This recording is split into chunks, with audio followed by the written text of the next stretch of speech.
સાગબારા જંગલ જમીન ખેડાણનો મામલો જંગલ જમીન ખેડાણ મુદ્દે ધરણાનો 9મો દિવસ 9મા દિવસે પણ ધરણા યથાવત છે।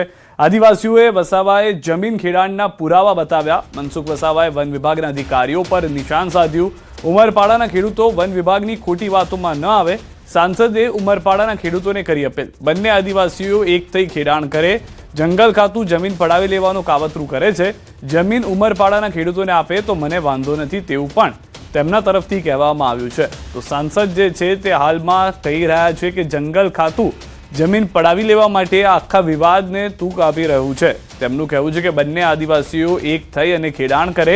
જે વિવાદ હાલમાં ચાલી રહ્યો છે ત્યારે વસાવાએ વન વિભાગના અધિકારીઓ પર નિશાન સાધતા હવે અનેક સવાલો ઊભા થયા છે।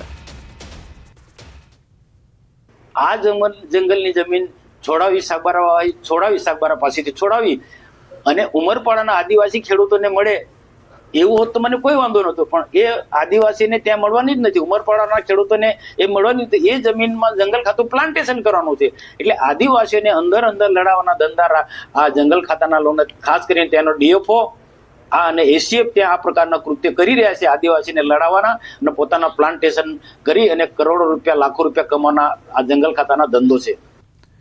તો બંને આદિવાસીઓ એક થઈ ખેડાણ કરે તેની વાત કરતા સાંસદને તમે સાંભળ્યા। સાથે જ આરોપ લગાવવામાં આવ્યું છે જંગલ ખાતા ઉપર ડીએફઓના નામ સાથે આ મુદ્દાને ઉઠાવવામાં આવ્યો છે। સતત 9મા દિવસે જે ધરણા ચાલી રહ્યા છે તેને લઈને આ દ્રશ્યો પણ આપ જોઈ રહ્યા છો। તો અલગ અલગ 9 દિવસની તસવીરો મેં આપને બતાવી રહ્યા છે। 1, 2, 3, 4, 5, 6 અને 7 દિવસ સુધી જે હતું અલગ અલગ નેતાઓ પહોંચ્યા। 8મા અને 9મા દિવસે પણ ધરણા યથાવત જોવા મળી રહ્યા છે। વધુ માહિતી ન્યૂઝ 18 સંવાદદાતા દીપક પાસેથી મેળવીશું। દીપક, 9 દિવસને ધરણા અને સાંસદ હવે કહી રહ્યા છે કે આમાં જંગલ ખાતાની ભૂમિકા મહત્વની છે, જમીન પડાવવા માંગે છે।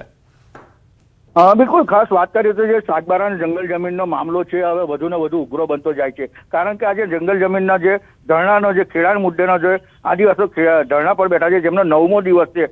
આ 9મા દિવસે પણ જે ધરણા છે યથાવત છે, કારણ કે આદિવાસીઓ પોતાની જીદ લઈને બેઠા છે કે પોતાની જે રોજગારી છે, જે આજીવિકા છે, જે ખેડાણ કરી અને પોતાનું ગુજરાન છે, આ જંગલ જમીનનો હક અમે લઈને રહીશું। ત્યારે તેમની સાથે સાથે ખાસ વાત કરીએ તો રાજકારણ પણ કરી રહ્યું છે। તમામ રાજકીય પક્ષોના નેતાઓ જે આદિવાસીઓના જે જંગલ જમીનના ખેડાણના ધરણા સાથેના સમર્થનમાં ઉતર્યા છે। ત્યારે ખાસ એક નવી વાત આજે એ પણ આવી છે કે જે સાગબારાના ડેડિયાપાડાના જંગલના જે આદિવાસીઓ છે એ પોતાના પુરાવા લઈ અને સાંસદ મનસુખ વસાવાના નિવાસસ્થાને આવ્યા હતા અને એમને પુરાવા બતાવ્યા। લગભગ આ કહી શકાય કે જે 1981 થી આ જે પુરાવામાં દર્શાવવામાં આવેલા જે જંગલ જમીનના ખેડાણના જે પુરાવા છે કે જે જમીન ખેડતા આવ્યા છે, જે લગભગ 20 વર્ષથી પણ વધુ સમયથી આ ખેડાણ કરે છે। ત્યારે આ 2 વર્ષથી જે જંગલ જમીનના ખેડાણના સાગબારાના ખેડૂતોને અટકાવે છે, જેને લઈ એક મોટો પ્રશ્ન ઉભો થયો છે, કારણ કે જે મનસુખ વસાવે આજે વાત કરી છે કે આ જંગલ જમીનને જે ખેડાણ છે, જે ખેડૂતો ખેડી રહ્યા છે તેમને અટકાવવાનું કારણ એક જ છે